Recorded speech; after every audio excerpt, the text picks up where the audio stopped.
Hey, Tony Gasson here. Now, this is something that I want you to think about but more so understand. And I try to help women understand this because a lot of times a woman will ask, how could he do this? How could he do this to our kids? How could he do this to me? And what you have to realize is that a lot of men never fall in love. And what you want to do when you meet a man, you want to really try to find out early on, is he a lover? Like, how does he feel about love? How does he feel about relationships? How does he feel about those things? Because that's going to tell you. So if when you talking to him, and what you have to do is you got to talk to him like you Oprah and he on your show, and like you interviewing him.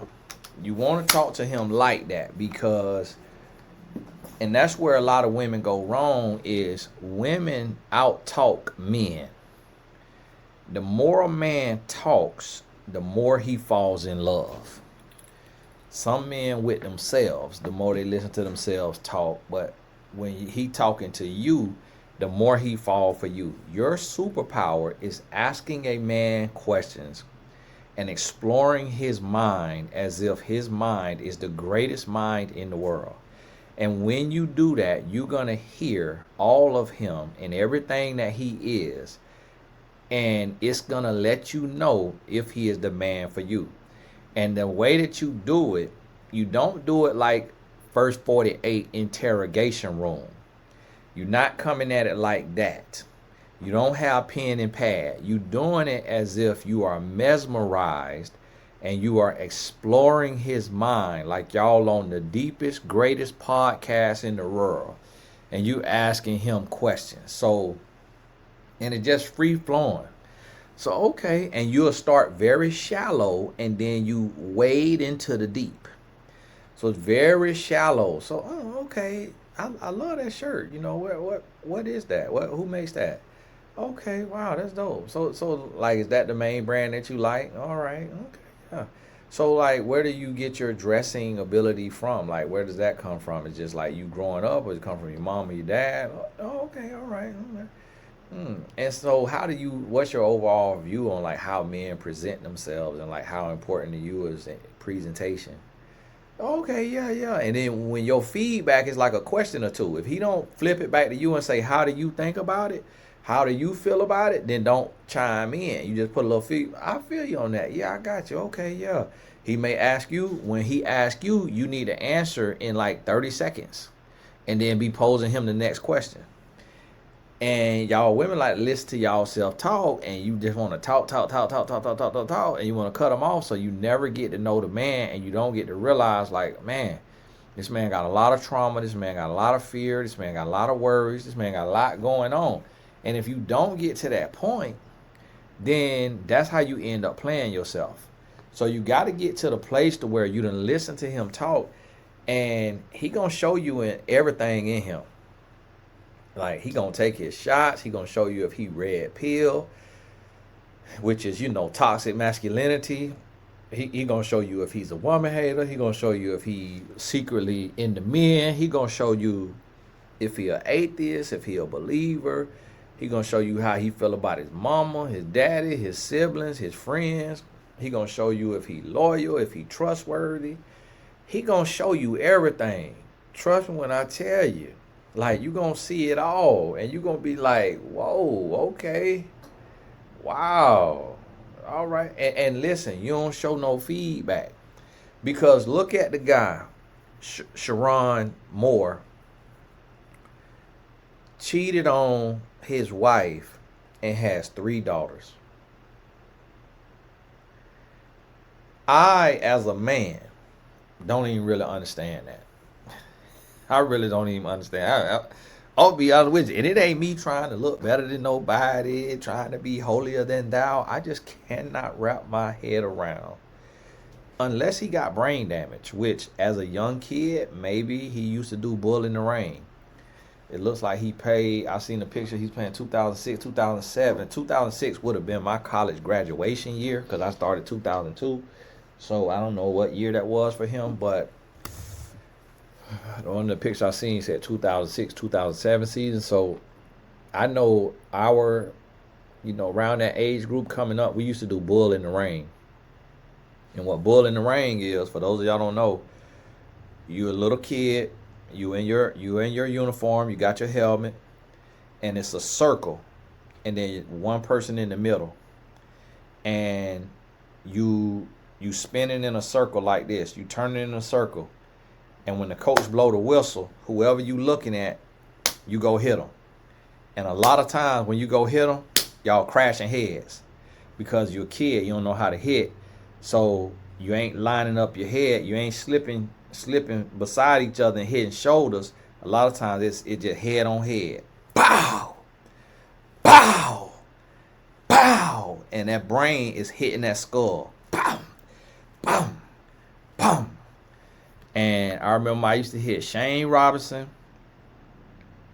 and Dedrick or Deldrick, whatever his name was. Them two right there would give me a headache. I would get a headache from them two. And that alters your personality. I think all of us probably grew up toxic. Like we all became toxic men at some time. It changed your personality. So maybe that's what is making some men can't connect, can't fall in love. But it's like I got two sons who are tougher, well, not necessarily tougher than girls, but being that they are young men, they'll grow up to be able to understand one day, and I can't cheat on a mama, not just because I love her and I love God, but also because I don't want to hurt them. So it lets me know that a lot of men don't fall in love. A lot of men don't fall in love with their woman. A lot of men don't fall in love with their kids. Like me personally, it's a guy who tried to mess up my son's career in soccer by kicking him off the team because he was playing high school ball as well as club ball. So he kicked him off the club team before the biggest showcase in of the season in front of all the colleges. And still to this day, I want to kill that man. And that was, I have random visions about killing that man over my son. Just hurt my son's heart, hurt his career, just hurt him. And I literally want to kill him. And I have to keep myself from killing him because I have to think about my future. I have to think about, I know if I went and killed that man, my son would be like, Dad, it's not that serious. Like, why did you do that? Like, I'd rather have you in the free world than for you to be in prison, man. Like, why did you do that? And it could make him angry with me to where he feel like, I'm dumb and stupid for taking myself out of the world. And the same thing with my wife. I wouldn't be able to earn no money. I'd be just on the phone recording like Young Thug, talking bad about y'all. Talking bad about everybody. And y'all asking y'all to fill my books up on commissary. Now somebody trying to hit me in the head to get my cheeseburger I bought out my commissary. But I think about that probably once a week, taking the man's life. And that's how much I love my kids. To where anybody do them any kind of harm, hurt their heart in any kind of way, I want to end them. And that could be from brain trauma, or it could be from me being in love, like loving my kids on that level, not having love for, but loving them to where I will die for them and I will kill for them. But I had to get open, become open and vulnerable to that place to where I can go to that place. And the same thing with my wife. And it don't matter if it's a male or a female. If somebody hurt my wife, then if they hurt her to where she hurt and she can't bounce back from that, they're going to lose their life. And I will turn myself in. And so it's a place that men go when it comes to love, that it's a point of no return. And I think a lot of men are afraid of that place because they know what we capable of in that place. We capable of love could make you Being in love could make you kill somebody. You could snap and take the person's life that you love, and that's why they call it a crime of passion, and not literally, not in that moment you black out, and we see that happen. What they call a crime of passion. Now that's not pure love. A person got some internal issues going on, but they saying that they took that person's life because they loved them so much, and that person cheated on them.